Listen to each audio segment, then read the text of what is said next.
hear me. It's no use, Joe. We've got to have it out. And the sooner the better for both of us. Say what you like then. I'll listen. I've loved you ever since I've known you, Joe. Couldn't help it. You've been so good to me. I've tried to show it, but you wouldn't let me. Now I'm going to make you hear it. Give me an answer, for I can't go on so any longer. I wanted to save you this. I thought you'd understand. I know you did, but girls are so queer, you never know what they mean.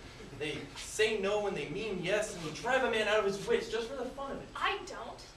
I never wanted to make you care for me so, and I went away to keep you from it if I could. I thought so. It was like you, but it was no use, and I only loved you all the more. And I worked so hard to please you, and I gave up billiards and everything you didn't like, and waited. I never complained, for I hoped you'd love me, though I'm not half good enough. Yes, you are. You're a great deal too good for me, and I'm grateful to you and so proud and fond of you. I don't see why I can't care for you as you want me to. I've tried, but I can't change the feeling. And it would be a lie to say I do when I don't.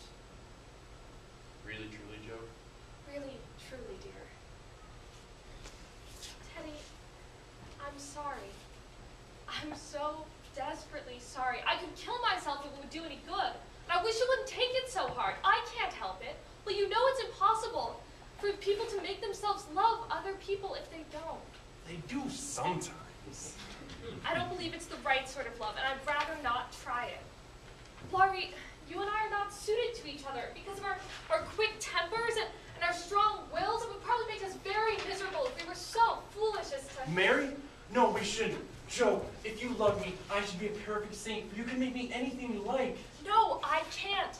I've tried and failed, and I won't risk our happiness by such a serious experiment. We don't agree, and we never shall, so we'll be good friends all of our lives, but we won't go and do anything rash. Yes, we will if we have the chance. No, do be reasonable and take a sensible view of this case. I won't be reasonable. I don't want to take what you call a sensible view. It won't help me, and it only makes you harder. I don't believe you've got any heart. I wish I hadn't. Don't disappoint us, dear. Everyone expects it. Grandpa has his heart set upon it. Your people like it. I can't get on without you. Say you will and let's be happy. Do. I can't say yes truly, so I won't say it at all. You'll see that I'm right by and by and thank me for it. I'll be hanged if I do. Yes, you will. You'll get over this after a while and find some lovely, accomplished girl, and she'll make a fine mistress for your fine house. I shouldn't. I'm homely and awkward and odd and old, and you'd be ashamed of me and we should quarrel. We can't help it even now, you see? And I shouldn't like elegant society, and you would, and you'd hate my scribblings, and I couldn't get on without them, and we should be unhappy, and we wish we hadn't done it, and everything would be horrid. Anything more? Nothing more. Except, I don't believe I shall ever marry. I'm happy as I am, and love my liberty too well to be in a hurry to give it up for any mortal man.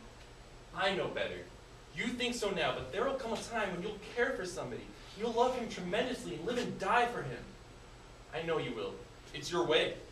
And I shall have to stand by and see it. Yes, I will live and die for him if he ever comes and makes me love him in spite of myself.